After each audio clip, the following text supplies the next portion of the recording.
Bonjour Marie, Jules, Julien et Benji. Bonjour. Bonjour. Vous allez bien? Oui. Ouais, super. Bon, c'est cool. Donc vous travaillez tous les quatre à bureau à partager. D'ailleurs, vous partagez un bureau, hein, j'ai l'impression. C'est ça. Alors, est-ce que vous pouvez nous dire chacun après l'autre quel est votre poste au sein de bureau à partager? Alors moi, je m'occupe de tout ce qui est partie produit, donc un peu head of product, puisque j'aide Benjamin sur un logiciel qui s'appelle Link et Xavier, un autre PO, sur la refonte de BRP. Donc je chapeaute les PO. Ok. Moi, je suis développeur web, donc je travaille main dans la main avec le produit pour avoir le meilleur des outils possibles à l'arrivée. Ok. Et voilà, donc moi je suis Julien, je suis CTO de Bureau à partager. Pour reprendre le terme, je chapeaute l'équipe technique. Ok. Et moi, Benjamin, je suis sur la partie donc Link, Product Owner sur Link, un outil de gestion pour justement tous les espaces de travail partagés qui ont des problématiques administratives et communautaires. Ok, très bien.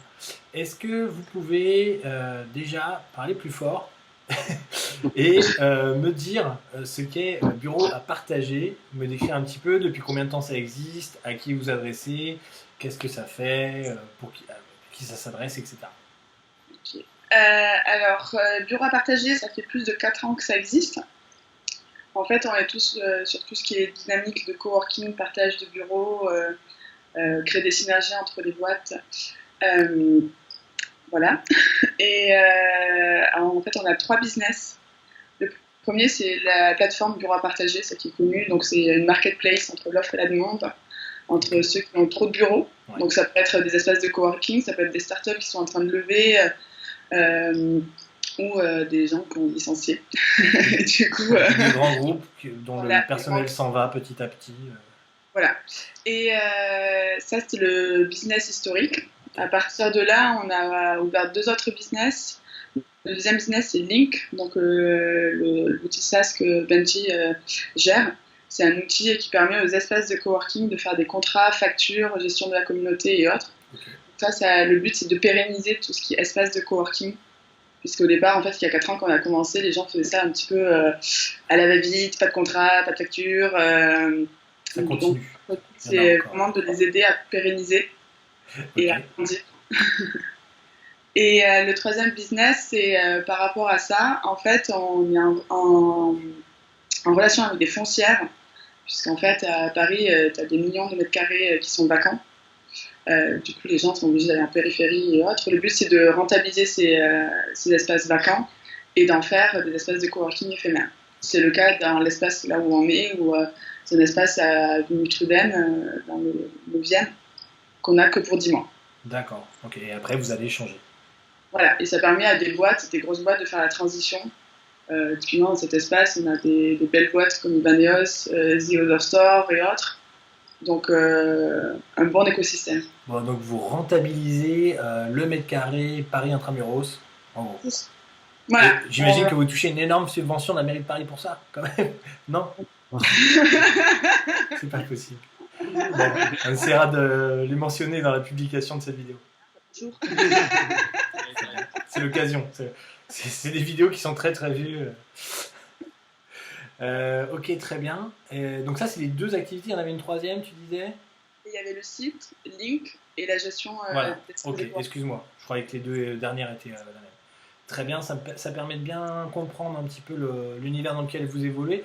Vous avez beaucoup d'utilisateurs sur les 3 produits ou plus sur l'un que sur les autres? Comment ça se passe? Utilisateurs vraiment différents en fait. Sur Bureau à partager, on a 30 000 visites uniques par mois. Sur Link, on a à peu près 100 espaces de coworking qui utilisent notre outil. Ok. Ça fait plus de 10 000 users, puisque tu as les espaces de coworking et du coup les coworkers. Okay. Et sur nos espaces qu'on gère, on a à peu près 30 000 mètres carrés, donc ça rentre, ça sort. Donc, oui, c'est pareil. Ok, très bien. Du coup, d'accord, très bien. Vous êtes combien de personnes en tout? On est 43. 43, d'accord. Belle croissance. Beaucoup d'embauches récentes ou non? Ça fait... On a levé en septembre. Okay. En septembre, on n'était encore que 25. Ok. Et là, on fait quasiment x2. Principalement tout ce qui était la com et la tech, où on avait besoin de pousser. Ok. Bon, l'avantage, c'est que vous n'allez pas avoir de problème de mètre carré. Ouais, c'est ça. Logiquement, on se débrouille. Bon, super. On définage, souvent. Très bien. Est-ce que maintenant, vous pouvez nous décrire un petit peu vos parcours respectifs, tant académiques que professionnels? Ok, alors moi, on a commencé académique, une école de commerce classique, un peu pas sachant vers trop quoi se diriger, une appétence un peu tech quand même, que j'ai un peu vraiment concrétisé chez Bureau à partager. Et moi, j'ai vraiment découvert toute la fonction produit au sein de Bureau à partager.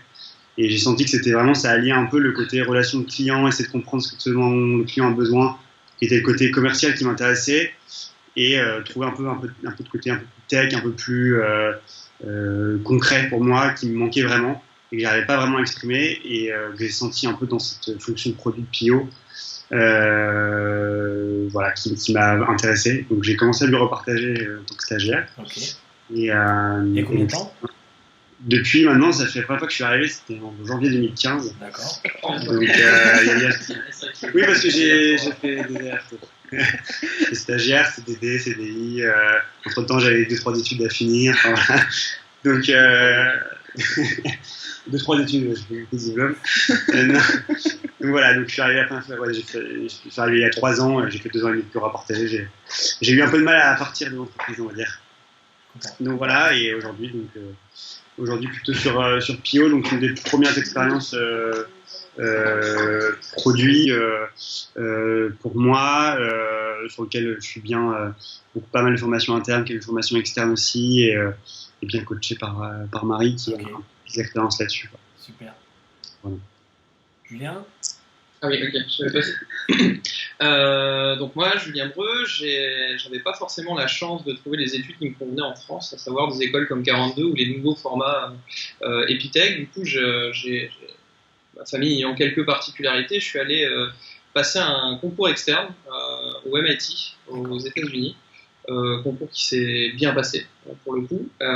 Et donc, j'ai suivi ces études-là, qui étaient plus des études un petit peu générales sur la physique, les maths, les choses un petit peu comme ça. Et ensuite, j'ai parsemé mon parcours plutôt d'outils SaaS en outils SaaS, beaucoup dans le développement open source. Et je suis donc rapidement arrivé chez BAP. J'ai bien aimé en fait cette aventure qui nous permet l'intra-entrepreneuriat entre nous, donc qui est quelque chose de finalement assez novateur. Alors, forcément, ça fait une multitude de projets en même temps, mais c'est un petit peu ce qu'on cherche au final. Et donc voilà. Okay. Super. Alors moi, j'ai un parcours beaucoup moins atypique que celui de Julien. J'ai fait une école d'ingé en 5 ans, donc post-bac. Et ensuite, je suis rentré juste après à Capgemini. Ok. La plus grande C2I française. Ça n'a pas trop plu. Je suis resté 1 an et 2 mois, je crois. Et du coup, je suis tombé ici par hasard. Et ça a beaucoup plu. Et programme de manœuvre préparé à une société de service. Et là, ça fait presque 2 ans que je suis là.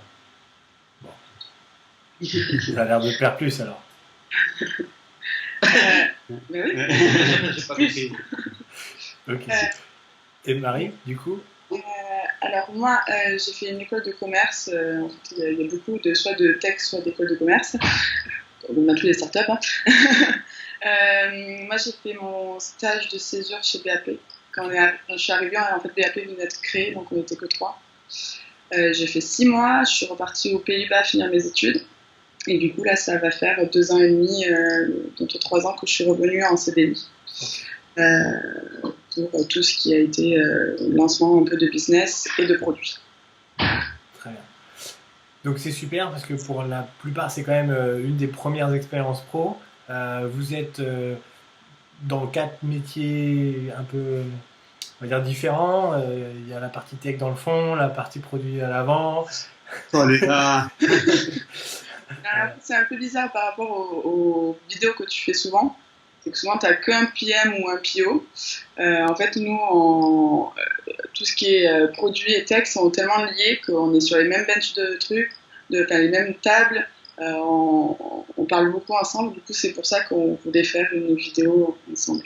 Ok, c'est une bonne idée, ça me plaît bien. Du coup, au niveau des 43 personnes qui sont chez vous, comment s'est réparti à peu près les populations au sein des différentes équipes? Vous avez 40 personnes qui sont produits et techniques, ou non, vous avez d'autres fonctions, vente, marketing, compta, etc. À peu près 6 en tout ce qui est administratif, 5 à la com, 10 chez Match, donc ce sont les sales qui s'occupent du site Bureau Partagé. On leur fait la demande tous les jours au téléphone. Nous, on est 10, donc tout ce qui est produit et tech.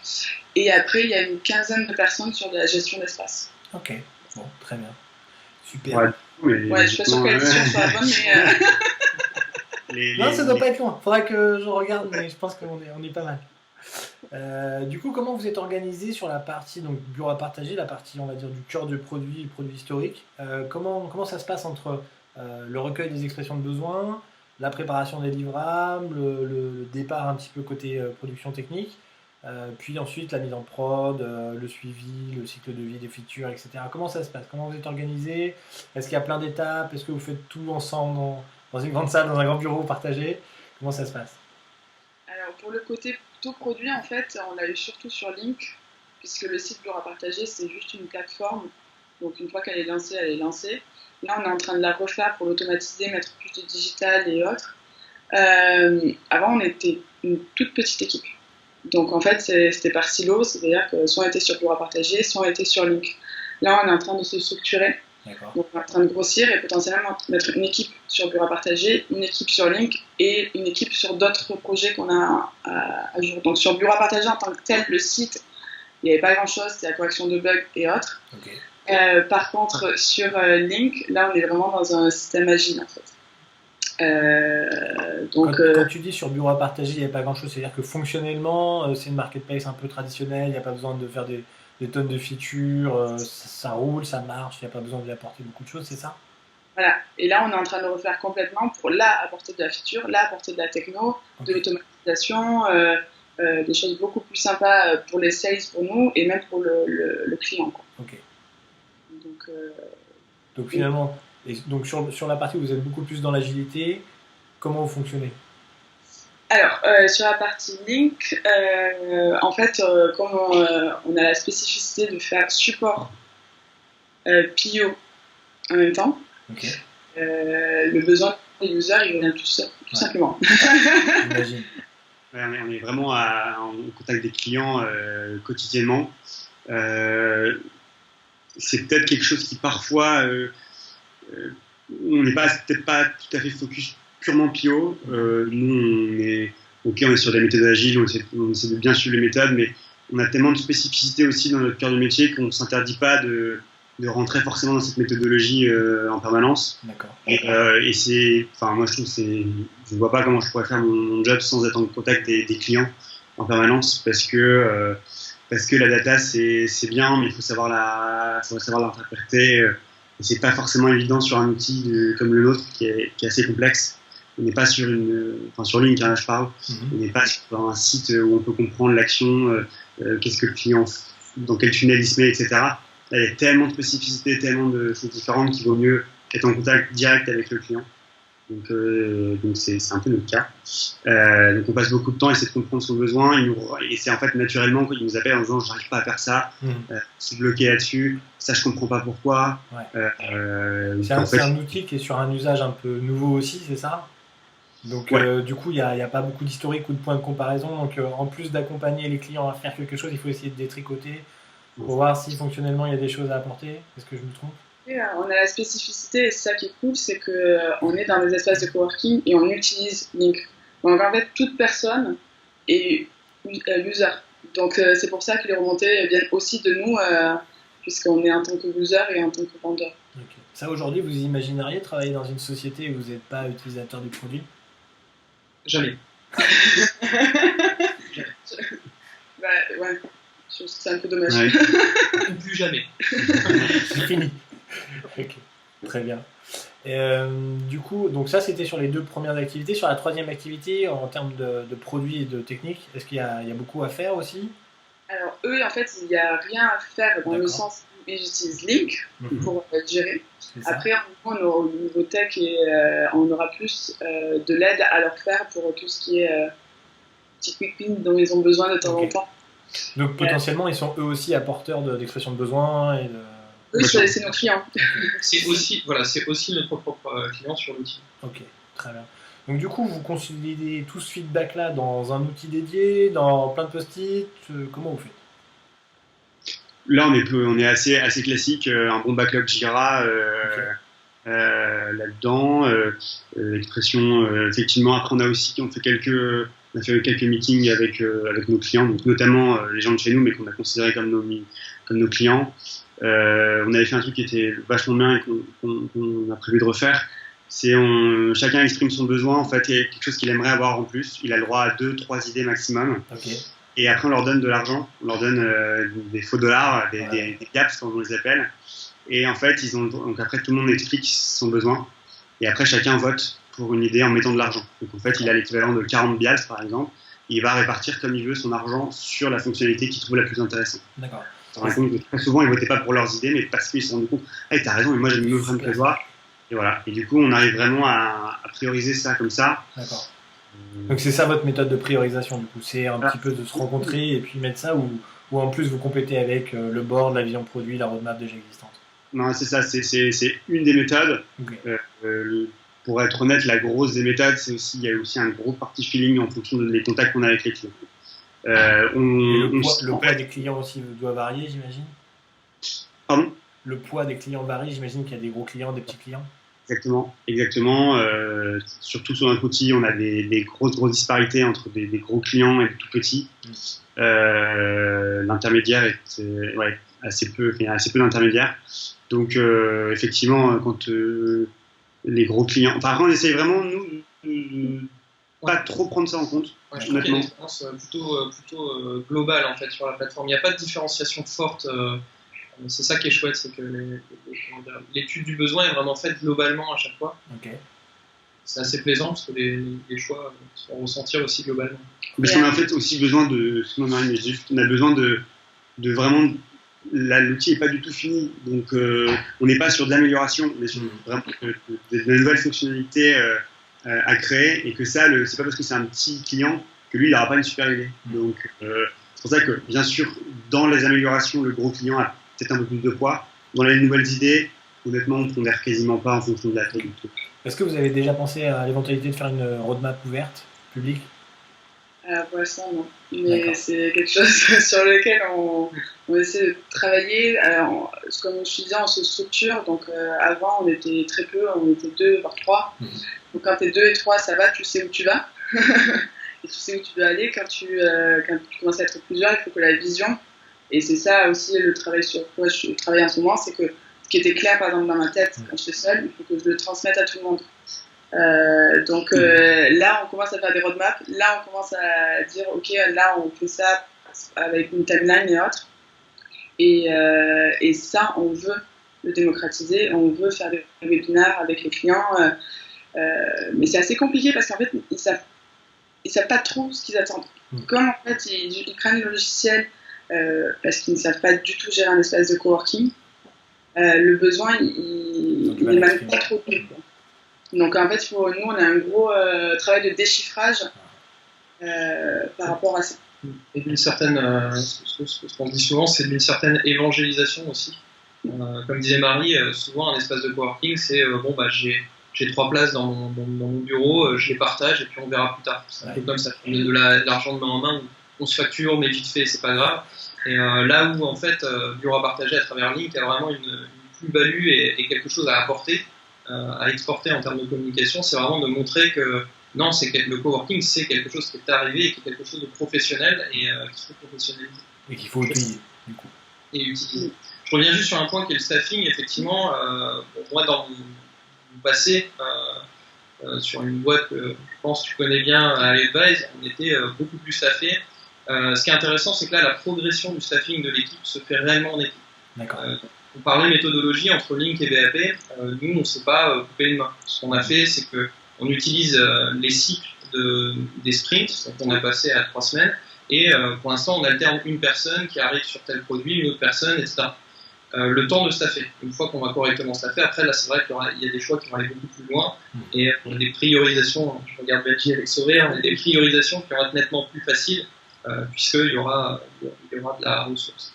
Ok, d'accord. Et du coup, ces ressources-là, vous pensez que vous allez être amené à faire plus de plus petites équipes ou une seule grosse? Plus des plus petites équipes par projet, en fait. Ouais. Ok. Alors, cette question, elle est très souvent abordée dans comment on structure une équipe. Nous, ce qui est chouette chez Bureau à partager, en utilisant plein de méthodologies qu'on voit sur le partage de bureaux, etc., on a la faculté de conserver toujours la trame de l'équipe globale. C'est-à-dire que très bientôt, on travaille à côté de... On va être localisé différemment, changer de place. Je ne me rappelle jamais du terme. On appelle ça le flex office. Le flex office, d'accord. Et du coup, dans cette mesure-là, en fait, on reste une équipe globale et par contre, il y a des équipes projets. Ça fait qu'en fait, on arrive à garder pour l'instant un petit peu ce côté, on est une équipe avec un E majuscule, mais on est aussi la petite équipe entre nous sur les différents. Bon, et du coup, de faire partie de différentes communautés au sein d'une même structure. Exactement. Et de bénéficier justement sur la partie produit et technique, ça permet vraiment de baigner dans des méthodes de travail soit communes, soit différentes, et de pouvoir alimenter un petit peu le savoir commun. Ok. Je reviens un peu sur la roadmap. Par rapport à ça, le board aujourd'hui, il a beaucoup de poids par rapport à la définition de la roadmap, ou il regarde et valide, ou comment ça se passe? Alors, on est assez autonome par rapport à ça. C'est-à-dire que Clément Terrasco nous fait complètement confiance. Après, on peut avoir complètement on va être agile s'il y a des grosses foncières qui se mettent de plus en plus au coworking. D'accord. Qui tapent faire quelque chose. Donc là, on va voir si on a le temps ou on l'externalise. Ok. Mais grosso modo, on est autonome. Donc, ça, c'est plutôt un avantage? C'est clairement un avantage dans le sens où tu n'as pas besoin de faire valider tout le temps. Tu n'as pas besoin de réexpliquer à chaque fois tout le temps ce que tu es en train de faire et autres. Après, peut-être le petit bémol, c'est que du coup, peut-être qu'il y a une manque de vision sur ce qu'on fait. Mais grosso modo, les chiffres sont là, le produit sort, c'est un produit qu'ils utilisent, donc ils le voient, quoi. Ok. Et du coup, vous avez une roadmap à 3, 6, 12 mois, les 3? On essaie d'aller sur plus du 6 mois, mais on est quand même sur du 3 mois. Ouais. Où, tu vois, typiquement sur Link, en début d'année, on avait fait les 6 mois et au bout de 15 jours, on a rechangé. Okay. Donc, avec des sprints de 3 semaines, c'est ça? Ouais. Ben là, on fait des sprints de 3 semaines depuis une semaine. D'accord, ok. Bon. Sinon, c'était 2 semaines. Mais pareil, donc on fait changer, les devs tournent. Mais là, il y avait un problème de trop de turnover. Du coup, on a rajouté une semaine pour un peu plus loquer les gens et laisser un peu plus puisqu'ils tournent entre 2 projets. Donc c'est un peu hybride ce qu'on est en train de faire en ce moment. Je trouve ça plutôt intéressant. Ouais. Ce qui est pas mal, c'est que, comme je te disais, côté produit et tech, par exemple sur Link, souvent, quand on a des fonctionnalités comptables, c'est pas très sexy et autres. Mais du coup, moi je travaille beaucoup avec Jules pour faire des requêtes SQL, pour aller chercher ça et autres. Et du coup, le nombre de fois où Jules m'explique qu'est-ce que le SQL et moi je lui explique qu'est-ce qu'est la comptabilité. Alors justement, ça c'est un point qui devient super clé, j'ai l'impression, dans la façon dont vous travaillez, c'est en fait le ping-pong technique-produit. Là, tu viens de donner un exemple très concret et pragmatique. Est-ce qu'il y a d'autres cas comme ça où finalement vous apprenez en travaillant les uns à côté des autres? De toute façon, tout ce qui va être nouvelle feature, avant de passer souvent en poker planning, maintenant on dit voilà, on pense à ça, on pense à ça, on pense à ça. Et les poker planning, c'est souvent la discussion. Donc on n'est pas en silo en mode on fait ça, on fait ça. Et le côté dev développe. En mode, on a pensé à ça, est-ce que vous n'avez pas pensé à un tricky case auquel on n'avait pas pensé? Est-ce que ce bouton, tu trouves qu'il est bien ou tu le mettrais autre part? Comme on est utilisateur aussi tous, on fait Est-ce qu'il n'y a pas une feature à développer avant d'avoir celle-là aussi? Ouais. Ok. Du coup, j'imagine que fonctionnellement, quand vous arrivez avec des souhaits ou on va dire des regroupages d'expression de besoin côté utilisateur, vous regardez d'abord si ça existe et si c'est, on va dire, exploitable côté API. Est-ce que souvent il y a un gros gap ou non, finalement, il y a déjà pas mal de choses, puisque quand on fait une API, on fait déjà un grand paquet de choses dont on a besoin, ou vous faites justement au compte-gouttes des endpoints dont vous avez besoin? Non, on fait pas tellement au compte-goutte. Si, on fait plutôt au compte-goutte. En fait, à partir du moment où il y a une fonctionnalité qui est exprimée, on la développe à la fois en back, donc en API, que en front. Et on n'a pas tout ce système on développe d'abord l'arrière et puis ensuite on a le front. Parce qu'on a une équipe principalement de full stack. Ouais. C'est ça, oui, aussi. Et du coup, vous, côté produit, ça vous permet d'être vachement plus agile et d'avoir des exigences beaucoup plus rapides et de demander des choses plus rapidement? Ouais, ce qui est vraiment très, pour moi, ce qui me fait un peu rire un peu tous les jours, c'est que parfois, c'est même les devs qui me disent arrête de te limiter aux techniques. Parfois, je suis là, même j'ai pas envie de ramener trop de complexité sur cette feature-là. Moi, elle a de l'importance pour moi, mais j'ai envie de l'évaluer par rapport, bien sûr, au temps que ça va prendre, mais aussi au risque qu'on prend à amener beaucoup de complexité dans l'outil au niveau technique. Et voilà, nous, on se bat en permanence pour avoir un produit stable, et j'ai pas envie que pour un petit truc qui vaut, d'après moi, un peu d'intérêt, derrière, ce soit trop compliqué. Et c'est même les devs qui me disent, mais je devrais pas te dire ça, mais c'est pas toi, tu devrais surtout pas me dire ça. Tu devrais dire tais-toi, et ça, c'est assez drôle. Et du coup, maintenant, avec le recul, est-ce que tu trouves qu'ils ont raison? Moi, je continue quand même à faire attention, parce que on fait vraiment attention à stabiliser l'outil. Quand on a des outils complexes comme les nôtres, les utilisateurs, ils ont toujours envie d'avoir le plus de choix possible, et nous, on est là pour bizarrement aussi les amener à ce que ça soit simple, mais que on peut pas. C'est très difficile. Chaque client va avoir des besoins différents, et c'est difficile d'amener trop pour chaque client développer un outil. Okay. Donc, franchement, je continue à demander un peu avant au dev. Maintenant, j'essaie de sentir en fait la manière dont ils répondent. C'est vraiment du feeling de me dire, franchement, je sens qu'ils me disent que ça va aller. Enfin, vraiment, on est vraiment sur la confiance. C'est un des gros mots-clés de Bureau à partager. Même au sein des équipes, je sais que même si c'est beaucoup de boulot, s'il me dit en vrai, c'est beaucoup de boulot, mais c'est largement faisable, il me le dira. Donc, à partir de ce moment-là, je sais que je peux leur faire confiance là-dessus.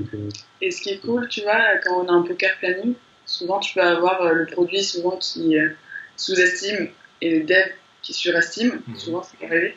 Et en fait, on s'aperçoit que là, sur les poker planning, on est à chaque fois au même chiffre. Ouais.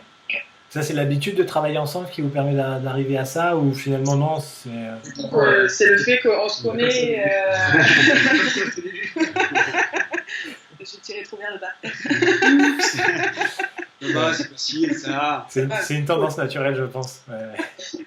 Mais et du coup, c'est plutôt bien, parce que du coup, il y a la bienveillance qui se met en disant ok, c'est bon, on sait, on peut le savoir, donc on est tous responsables dessus.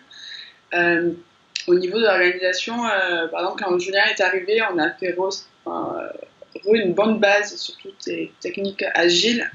Souvent, nous, comment on décrivait nos fonctionnalités dans Jira et autres, on a mis beaucoup plus de cadres, et quitte à en faire plus que pas assez. Et du coup, là, c'est à partir de ce moment-là qu'on a vu que le poker planning, c'est bon, on était tous carrés dessus, quoi. Alors justement, en parlant de description, au niveau de la préparation des specs, des tests, des maquettes, qu'est-ce que vous arrivez? Avec quel ensemble de livrables vous arrivez pour parler d'une feature et éventuellement démarrer sur le poker planning? Qu'est-ce que vous montrez en disant voilà, on a imaginé ça, combien de temps il vous faut? Alors, les 3/4 du temps, on arrive avec la vue déjà faite pour pouvoir se projeter. Okay. Pour voir si on n'a pas vu un autre comportement. Quand tu dis une vue, on parle d'une maquette finie, d'un wireframe, d'un proto? Une maquette finie. Okay. Là, par exemple, hier, on était un poker planning et on n'a pas eu le temps de finir les vues. Du coup, on est venu avec un wireframing. Okay. Mais le but, on fait souvent avec du visuel, parce qu'en fait, ça permet à tout le monde de se caler sur ce dont on a besoin. Dans la description, on explique beaucoup le contexte. Typiquement, pour ceux qui gèrent les espaces de coworking, ils ont beaucoup un contexte administratif. Du coup, c'est des choses que les garçons ne voient pas, donc il faut expliquer pourquoi. Là, il y a pas mal d'issues qui sont sur moi, je veux donner la main aux utilisateurs, parce qu'avant, on était beaucoup en support et on faisait beaucoup de choses pour eux. Et maintenant, dans les contextes, c'est souvent ça fait 3 fois que j'ai la demande, donnez-leur la main. Sortez les features, vite. Ça responsabilise vachement aussi en dev parce que comprennent pourquoi on a ce besoin et du coup peut-être que eux techniquement ils vont aussi avoir une autre approche de la développement de la fonctionnalité parce que s'ils comprennent pourquoi on l'a fait, ils vont aussi nous faire des retours en disant fais attention parce que la manière dont on l'a fait aujourd'hui, enfin là c'est un peu vague ce que je dis, mais ils vont nous faire des retours en disant ouais mais la manière dont dans le contexte que tu m'as dit, je pense que moi je peux trouver une solution plus simple, c'est pas tout à fait ce que tu m'as demandé. Mais ça couvre moins de cas, mais ça fait bien le travail. Attends, je dis, mais carrément, si soit c'est plus. Et lui, ça lui fait gagner. Il est venu me voir 3 minutes en me disant, voilà, moi, si je le fais juste comme ça va pas être la manière dont tu m'as exprimé le besoin, mais je pense que ça peut lui répondre. Mais je vais dire, mais complètement, ça y répond. Et si tout pour toi, si lui, ça peut le faire gagner une demi-journée de dev, tout le monde est content, quoi. Okay. Et du coup, vous allez jusqu'à la maquette, spec, vous allez jusqu'à la rédaction des tests aussi? Alors, rédaction des tests, on en fait un peu moins. En fait, maintenant, on teste par rapport aux issues. Donc, c'est-à-dire que maintenant, les issues, on dit, OK, quand je fais ça, ça doit faire ça, ça, ça et ça. Après, sur Link, on est autant sur bureau à partager qu'on est en train de le refaire, on est dès que c'est développé, c'est déployé sur test, c'est testable et c'est envoyé en prod. Ok. Et quand tu dis c'est testable pour des tests automatisés ou pour du test manuel? Voilà. Justement, on y vient. D'accord, ok. En fait, voilà. Historiquement, ce qui se passe, c'est que sur Link, on a un cycle de release. Okay. C'est-à-dire qu'on se base sur. Généralement, on tient un cycle de release à la semaine. Et toutes les semaines, en fait, il y a le cérémonial de la release avec le fameux changelog. Et donc, on release sur les serveurs les nouvelles fonctionnalités. Sur la nouvelle plateforme, donc nous, on l'appelle Match en interne, mais donc bureauapartager.com. Ce qui se passe, c'est que systématiquement, on est en intégration et déploiement continu. Donc, comme la plateforme est nouvelle, on n'est pas encore en déploiement continu vu que la production n'a pas la nouvelle version, mais on est en intégration continue dans la mesure où il n'y a aucun cérémonial. On utilise on utilise des briques de chez Google qui s'appellent Kubernetes et Docker qui nous permettent, en fait, après que l'ensemble des tests unitaires fonctionnels soient passés, de déployer automatiquement si on répond à l'ensemble. Ok. Donc c'est déployé en pré-prod, c'est testé manuellement et ensuite c'est déployé. Exactement. Sur Link, on a des phases de test qui sont beaucoup plus grosses. En fait, on teste le logiciel, mais complètement. Ok. Et c'est vous deux, ou du moins les personnes produits, ou c'est le reste de l'équipe Link qui fait les tests aussi? Majoritairement l'équipe produit. Okay. Après, en fait, il arrive qu'il y ait des tâches qui soient soit un peu plus techniques, soit il y ait un peu moins de bande passante sur le produit. Donc, il y a des choses qui sont avancées, mais majoritairement. Ok. C'est pour ça qu'on a moins de procédures de rédaction de tests, etc. Parce que c'est nous qui avons exprimé le besoin ou nous qui avons remonté le bug. Et du coup, quand on teste, on sait ce qu'on doit tester parce que c'est nous qui avons créé la feature. Mais typiquement, sur cette année, ce qu'il faut qu'on arrive à faire, c'est se structurer sur ça. Typiquement, faire revenir quelqu'un, ça veut dire qu'il sache quoi tester. L'outil est tellement gros, il y a tellement de possibilités. Ouais, de compatibilité. Là, ce qu'il faut que je fasse, c'est une grosse map fonctionnelle. Ouais. Là, ça fait 2 ans qu'on fait des choses. Et on a Seb, notre développeur, qui est arrivé il y a 6 mois et potentiellement il n'a pas vu encore une partie. Donc là j'ai fait un Excel de test et le truc fait 3 pages parce que ça fait des arbres dans tous les sens. Donc l'automatisation des tests, on en a beaucoup parlé et il faut qu'on prenne le temps de le faire parce que oui, tester complètement l'outil, ça prend 2 heures à chaque fois. Ouais. Et sinon, vous sentez que si vous ne le faites pas, vous allez vous embarquer de plus en plus de dettes techniques, ou vous allez arriver potentiellement à un plafond un peu de pour sortir ça, il faudrait que ça soit automatisé, sinon on va mettre 15 ans à le tester? C'est un peu un mix des deux en fait. La problématique majeure dans Link, c'est qu'il y a autant une partie sur laquelle on pourrait être assez léger en test, toute la partie communautaire, autant on a une partie de facturation et comme tout logiciel de facturation, de gestion de contrat, etc., on a le droit à l'erreur, c'est le droit zéro. C'est-à-dire que si on arrive chez un client et qu'on le prélève ne serait-ce que fois 0,01, ça passe généralement pas comptablement. On a essayé pour les cadeaux de Noël, tout ça, mais ça passe pas. Et donc, dans ce cas-là, même si et seulement s'il y avait des tests full automatisés, on aurait quand même cette non-confiance à travers la machine, que ce soit technique ou produit, parce que de toute façon, c'est de la facturation et qu'à un moment, il faut qu'on teste. Il faut qu'on automatise majoritairement pour gagner du temps et de la préparation, mais ça n'enlèvera jamais des tests qui nous permettent de se dire c'est bon, on ne fait pas de bêtises sur la facturation. Okay. Donc ensuite, une fois que tout ça est préparé, donc les specs, la maquette, éventuellement de quelques cases, ça part au niveau du développement. Vous répartissez les choses ou c'est le nombre de points qui a été attribué au ticket qui fait que... Comment ça se passe? Alors, ça part d'abord en poker planning et après ça revient dans le backlog et après nous on repriorise à chaque début de sprint. D'accord. Parce que comme ça on garde une flexibilité par rapport à ce qui a été demandé ou par exemple s'il y a eu un bug qui était plus important que l'autre.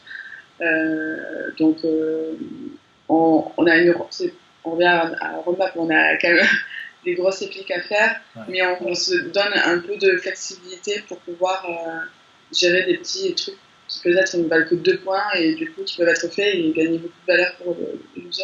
Pour toutes les équipes, en fait. Non, on a un backlog dans lequel il y en a encore des issues qui sont qualifiés, les maquettes sont bonnes, les points au poker planning sont passés, on a tout bon, mais derrière on les a pas décidé encore de le faire parce qu'on estime qu'on a d'autres choses à faire avant. Donc non, il y a toujours vraiment c'est nous qui le moment en product owner avec Marie, on repriorise et on recrée les sprints avec en fonction de plein de paramètres, si tout le monde est bien là c'est les 2 semaines prochaines, 3 semaines prochaines. Et c'est bête, après c'est l'humain et le nombre de points. On sait là maintenant, on s'est bien calé, je pense, sur le nombre de points.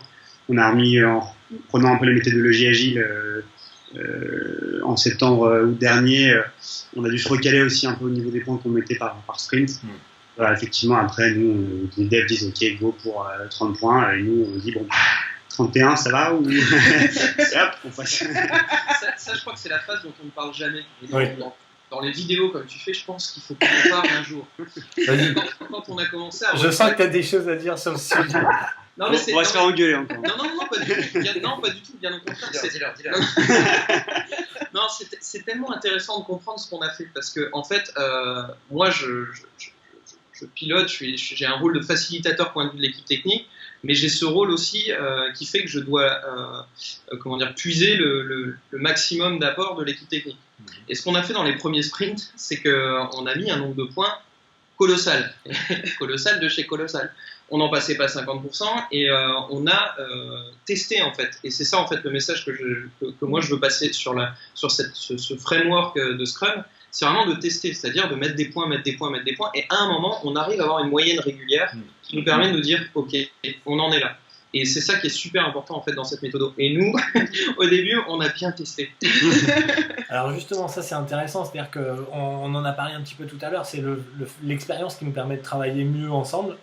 Aujourd'hui, vous avez incorporé beaucoup de personnes récemment.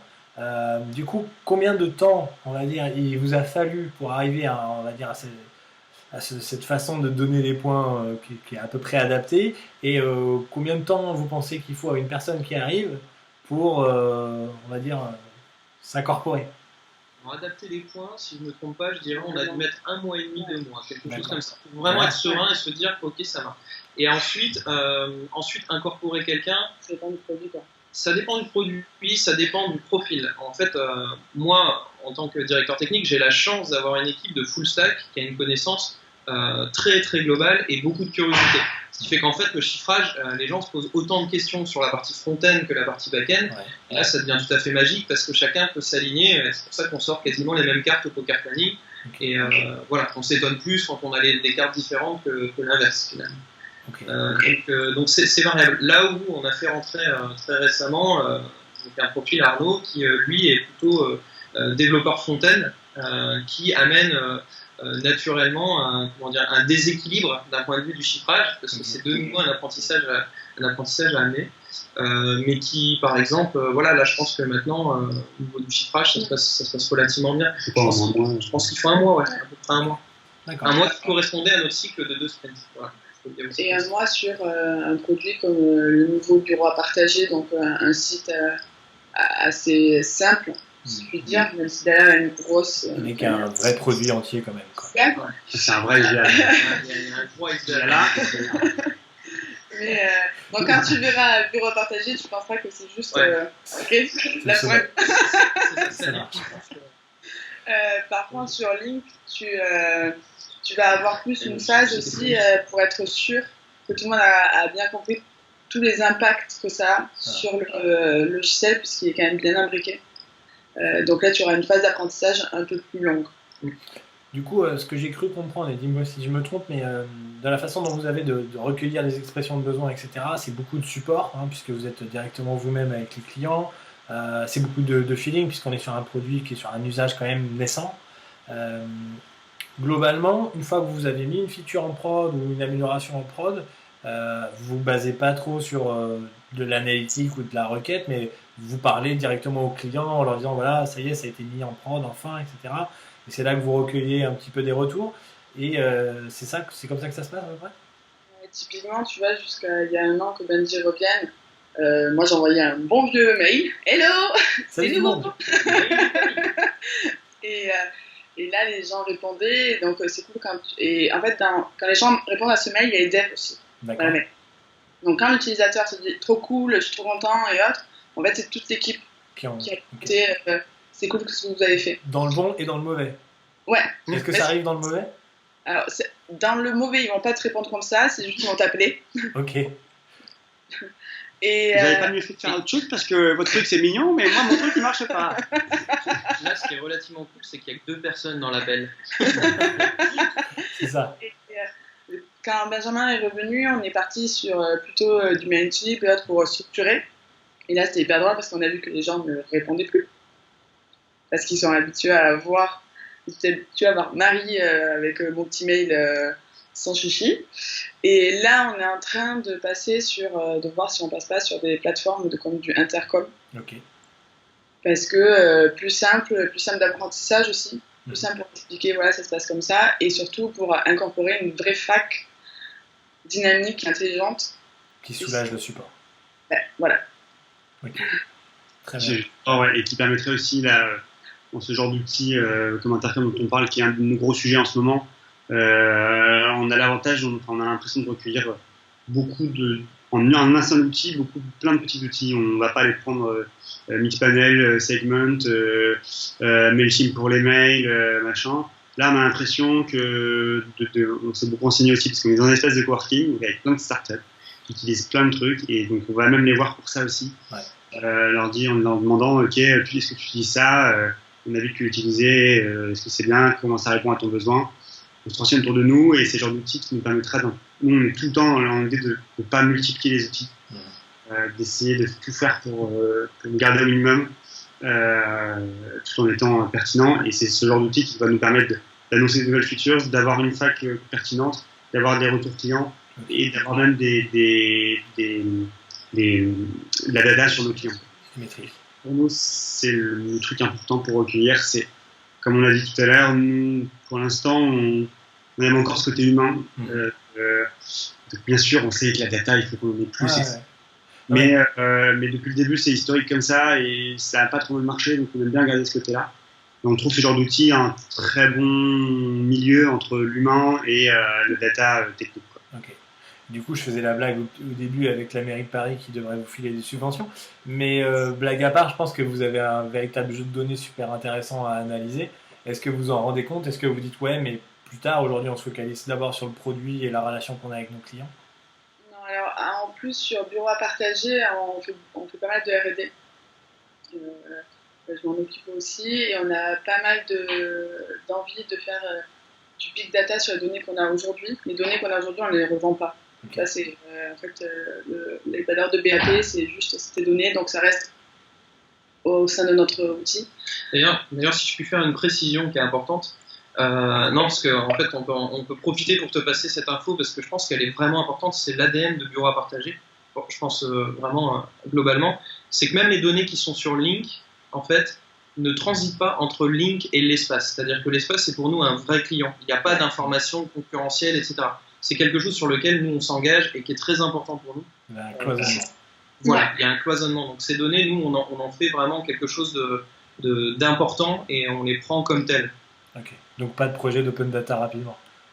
Alors, peut-être pas, non, mais plutôt d'utiliser vraiment la data pour savoir comment créer plus de synergie dans les espaces. Typiquement, récupérer, est-ce que finalement c'est parce que tu as fait le même taf que tu veux travailler avec si tu prends un café avec lui, ça va marcher, ou est-ce que c'est parce que tu as passé tes vacances au même endroit, ou finalement, tu vois, moi je suis à Toulouse, on me dit va prendre un café avec un Toulousain, ça va plus marcher quoi. Ok, donc, finalement, ce que tu es en train de nous dire, Marie, si je me trompe pas, c'est pas tant que votre donnée a de la valeur par rapport à la valorisation du mètre carré en pari intramuros, mais plus au fait que ça peut améliorer les relations que les gens peuvent avoir entre eux au travail. Ouais. Ok, bon. Bon, mais du coup, ça me paraît beaucoup plus intéressant d'être sur une analyse très qualitative des échanges avec les clients que finalement de faire beaucoup d'analyses analytiques. La donnée est trop, je sais pas, il y a quelque chose qui est, on a l'impression que c'est pas pas du tout une sorte de mode, mais c'est très compliqué à analyser, c'est très compliqué à savoir quelle valeur on lui donne, etc. Et que nous c'est pas trop les valeurs qu'on a, donc on attend de voir un peu, on préfère valoriser à l'intérieur nos données que de la valoriser en tant que donnée, mais plus utiliser la donnée pour permettre de créer plus de synergie, créer plus d'intérêt, etc. Ok. Mais je pense vraiment pas que ce soit une idée du tout pour nous. Ok. C'est trop, on se tirait trop une balle dans le pied, même nous. C'est surtout ça, quoi. On prendrait trop de risques et on n'a pas envie de perdre du temps à prendre des risques.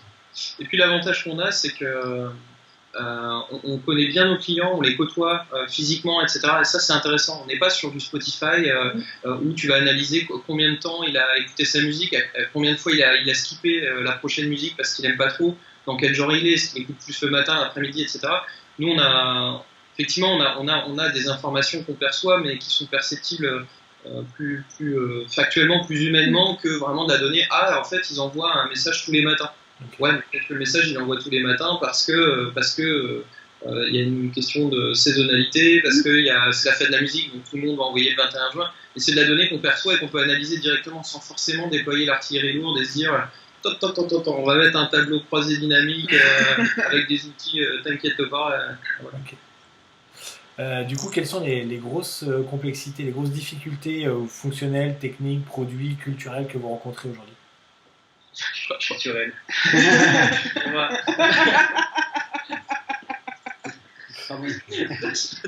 L'humour de merde, c'est gentil. C'est la main noire. C'est la main, non Pardon, c'est ça, quoi. Ou making of, je sais pas quoi. Pardon.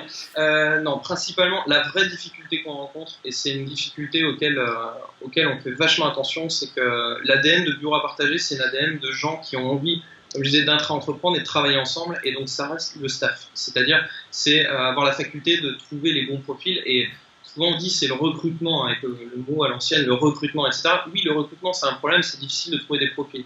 Mais c'est nettement plus difficile quand on veut préserver une ADN et qu'on y arrive encore aujourd'hui à 43. Ouais. Donc du coup, voilà, la difficulté qu'on rencontre, c'est plus celle-ci. Parce qu'on s'aperçoit qu'au fur et à mesure, les problèmes fonctionnels ou techniques, je pense on va dire qu'on a une équipe de folie et qu'honnêtement, il n'y a pas de souci pour les résoudre. Mais ça va être plutôt ce bout de course. Et j'aimerais bien faire ça, on a l'idée, on sait comment faire, on sait comment y aller. Il n'y a aucun souci là-dessus, mais on n'a pas la bande passante pour le faire. Et en fait, je pense que majoritairement, ça reste. Okay. Et pour avoir de la bande passante, ça va être incorporer ces profils, on va dire, qui collent à l'ADN. Okay. Et du coup, pour incorporer ces profils, prendre du temps, nous, pour structurer, pour documenter et être. Okay. Est-ce que selon vous, il y a une culture d'entreprise qui est là et qui, on va dire, qui évolue d'elle-même ou non, c'est quelque chose, à chaque fois qu'il y a une nouvelle personne qui rentre, on essaie de lui transmettre et de lui picouser cette culture? Il n'a pas le choix. Hein. Il n'a pas le choix, il commence à prendre une pinte et puis. Non, les deux. Je pense que pour être là, l'une des premières, elle est très très forte, la culture d'entreprise. Donc chacun apporte sa petite touche, chacun a sa personnalité quand même assez forte. Il n'y a personne de neutre et autres. Mais tout le monde arrive. En fait, je pense que le lien, c'est donc nos valeurs qui sont la confiance et la bienveillance. Et ça, c'est important parce que ça permet du coup de caler tout le monde sur la même envie, le fait de pousser et de vouloir aller plus loin. Okay. D'avoir un écosystème interne sain. C'est ça. Ouais. Et l'exemple que je donne souvent, moi, quand je suis en recrutement ou justement quand je rencontre des copains CTO, on va dire, c'est vraiment cette notion de confiance, je l'applique à l'équipe. C'est-à-dire qu'à un moment, si j'ai pas forcément confiance sur quelque chose, qu'on me dit t'inquiète, enfin voilà, ça va prendre 2 jours, etc. Et qu'on me sort l'argument, mais aie confiance, souvent c'est au moment où je lâche vraiment prise. C'est-à-dire que je pense que c'est vraiment la valeur sur laquelle, parce que la confiance c'est aussi de prouver, c'est aussi de se dire, ok, bah, je te laisse, je me déconnecte et je te laisse vraiment faire. Ouais. Et c'est vraiment ça, moi, que j'admire dans l'équipe, c'est de pouvoir faire ça, de dire, ok, je me mets en retrait et puis je te laisse, il n'y a pas de souci, tu vas le faire. Ok. Il faut qu'elle soit naturelle, quoi. Il faut pas trop qu'elle. Oui, bon, après, là je l'ai imagé dans. Et confiance, s'il te plaît. Avec les yeux qui tournent comme ça. C'est ça, non, pas du tout. Mais effectivement, ouais. Très bien. Du coup, comment vous voyez, alors, ça va être intéressant parce que j'ai rarement l'occasion de poser des questions aux développeurs, mais comment vous voyez l'évolution des métiers produits, malgré tout, la question porte sur les métiers produits. Est-ce que vous pensez que c'est un métier qui va avoir tendance à rester, à disparaître, à se compléter d'un point de vue, on va dire, compétences, ou se spécialiser de plus en plus? Chacun, je crois que tout le monde a... Question compliquée. Hein. Alors, moi, je pense que ça va clairement pas disparaître. Ça va être amené à évoluer, notamment techniquement. Nous, on passe beaucoup de temps à leur expliquer, à vulgariser ce qu'on fait, et à leur expliquer techniquement dans le fond des choses. Et ces termes d'information, ils le prennent et on se rend compte que c'est des grandes éponges qui arrivent à... C'est énormément d'informations et ils arrivent à le... Appelle-moi Bob. My name is Bob. J'avais eu l'association. Et ouais, peut-être que techniquement, ils vont évoluer et prendre cette capacité de développeur au moins un minimum, quoi, Okay. sans être dans un domaine. Donc ça va te motiver à continuer à expliquer les requêtes SQL. Et... Ouais. Moi, perso, j'adore vulgariser, expliquer. Okay. Et pourquoi Vagrant plutôt qu'autre chose? Ouais, voilà. Plutôt qu'autre chose. Non, mais après, justement, comme je disais, on a de la chance. Benji disait, voilà, moi, je fais mes premières armes, etc. Mais moi, j'ai très rarement rencontré dans ma petite carrière de personnes aussi volontaires et curieuses. C'est-à-dire, mais quand je dis curieuse, c'est curieuse, tu vois. Enfin, sur la partie technique, tu veux dire? Voilà, sur la partie technique. Et Vagrant, pourquoi Vagrant? Ça marche comment? Ça fait quoi? On va où? Pourquoi vous avez pris ça? Et c'est des vraies questions, pas souvent la question du tout le temps le comment, mais vraiment le pourquoi. Et en fait, c'est intéressant parce que on parle souvent de changement, de culture du changement, etc. Mais en se posant les bonnes questions sur le pourquoi, c'est vraiment comme ça qu'on change et qu'on évolue. Parce qu'en fait, on se dit, mais ouais, t'as raison, ça fait 3 ans qu'on fait ça et maintenant il y a de la nouvelle techno, pourquoi on le fait comme ça? Et je pense que c'est cette curiosité et pour moi, le métier de product manager est vraiment un métier qui intervient. C'est un petit peu finalement product manager. Il y a beaucoup de ce qu'on fait nous en tant que directeur technique, c'est-à-dire d'essayer de vulgariser par rapport à un comité de direction et par contre savoir parler à des développeurs dans la moindre virgule et la moindre pratique de la virgule. Et je pense que c'est ça qui est important et ce métier-là, il est essentiel pour faire ce lien. Et après, faut se dire aussi que le digital, c'est pas des métiers. Le digital, pour sa globalité, c'est pas très très vieux non plus. Donc, c'est normal que ces métiers évoluent et se professionnalisent aussi. Ok. Et Marie et Benjamin, qu'est-ce que vous en pensez?